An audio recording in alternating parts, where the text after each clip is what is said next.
Bonjour à toutes et à tous. Bienvenue chers agents mathématiciens de 5e. J'espère que vous êtes en pleine forme parce qu'aujourd'hui on a une mission, et attention, une mission de la plus haute importance. On va apprendre à maîtriser deux outils secrets absolument redoutables pour résoudre n'importe quelle énigme. Le temps et les graphes. Alors prêt? La mission commence maintenant. Alors voilà, l'objectif est très clair.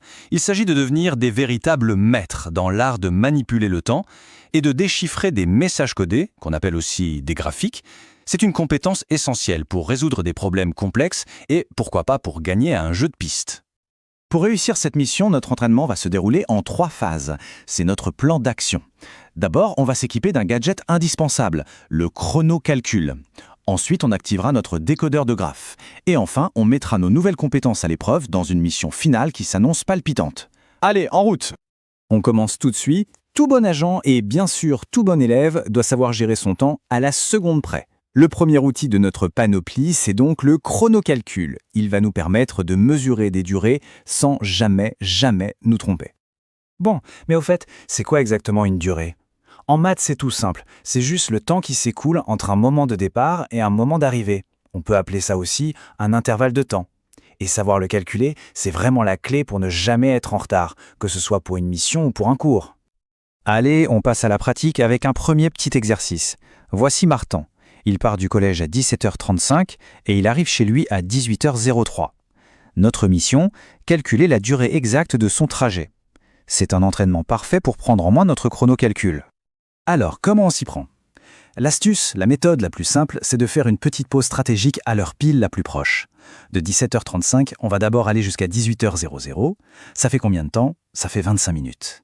Ensuite, de 18h00 jusqu'à son arrivée à 18h03, il y a 3 minutes, il n'y a plus qu'à additionner les deux durées. 25 plus 3, ça nous fait 28 minutes. Le trajet de Martin a donc duré 28 minutes. Mission accomplie. Cette technique de l'heure pile, c'est vraiment une super astuce à retenir. Très bien, mais un super agent doit aussi savoir jongler avec les unités, les secondes, les minutes, les heures. Comment est-ce qu'on passe de l'une à l'autre sans se perdre? C'est une compétence essentielle, surtout quand chaque seconde compte. Prenons un grand nombre pour s'entraîner, 7640 secondes. D'abord, on cherche combien de paquets de 60 secondes on peut faire. Pour ça, on divise 7640 par 60, on trouve 127 et il reste 20. Ça veut dire qu'on a 127 minutes et 20 secondes. Maintenant, avec nos 127 minutes, on cherche les paquets de 60 minutes, c'est-à-dire les heures. On divise 127 par 60. Ça nous donne 2 et il reste 7. On a donc 2 heures et 7 minutes. On rassemble tout ça, 2 heures, 7 minutes et 20 secondes. Et voilà, c'est parfait. Allez, on passe à notre deuxième gadget. Un graphique, ça peut faire un peu peur, on dirait un message secret. Mais vous allez voir, avec notre décodeur de graphes, on va apprendre à lire entre les lignes et à comprendre toute l'histoire qui se cache derrière ces courbes. Regardons cet exemple. Ce graphique, il représente le tir à l'arc de Julie. À première vue, on voit juste une courbe, mais en réalité, c'est une mine d'informations sur la trajectoire de sa flèche. C'est toute l'histoire de son vol qui est racontée ici. Alors, qu'est-ce qui nous raconte ce message codé? Comment la flèche a voyagé? Est-ce qu'elle est montée très haut? Est-ce qu'elle est allée loin? C'est tout ça qu'on va déchiffrer ensemble en analysant les indices un par un. Le premier indice, c'est l'axe horizontal, celui qui est couché. En mathématiques, on l'appelle l'axe des abscisses. Pensez à lui comme la frise chronologique de l'histoire. Il représente souvent le temps qui passe ou, comme ici, la distance parcourue au sol. C'est le fil de notre histoire, du début à la fin. Le deuxième indice, c'est l'axe vertical, celui qui est debout, c'est l'axe des ordonnées. Lui, il nous montre ce qui change au cours de l'histoire. Pour la flèche de Julie, c'est sa hauteur en mètres. Et c'est en combinant les informations des deux axes qu'on peut suivre toute sa trajectoire, comme si on y était. Bon, ça y est, c'est l'heure de la mission finale. Maintenant que nos deux gadgets sont bien opérationnels, on va les utiliser ensemble pour analyser une situation un peu plus complexe, le parcours d'un randonneur en montagne. Voici le dossier de mission. Ce graphique représente l'altitude d'un randonneur en fonction du temps. On doit extraire plusieurs informations cruciales. D'abord, combien de temps a duré sa randonnée en tout? Ensuite, à quelle altitude il se trouvait après 4 heures de marche? Et enfin, à quel moment est-il passé à 1200 mètres d'altitude? Analysons ça ensemble.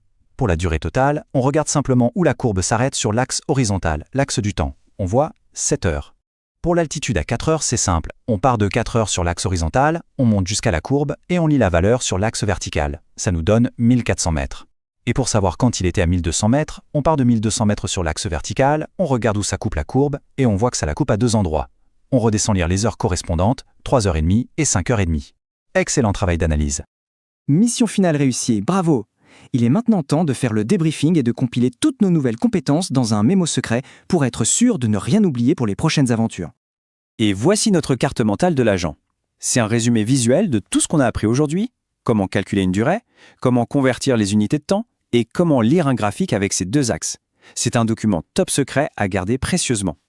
En résumé, voici la liste de nos nouvelles super compétences. On sait maintenant calculer et convertir des durées.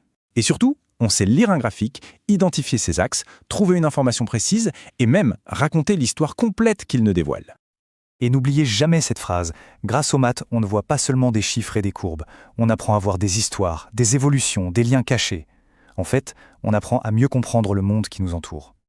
Alors, un grand bravo pour cette mission brillamment réussie. Maintenant que ces outils sont dans votre arsenal, observez bien autour de vous. Dans le sport, dans la météo, dans les jeux vidéo, les graphiques et les durées sont absolument partout.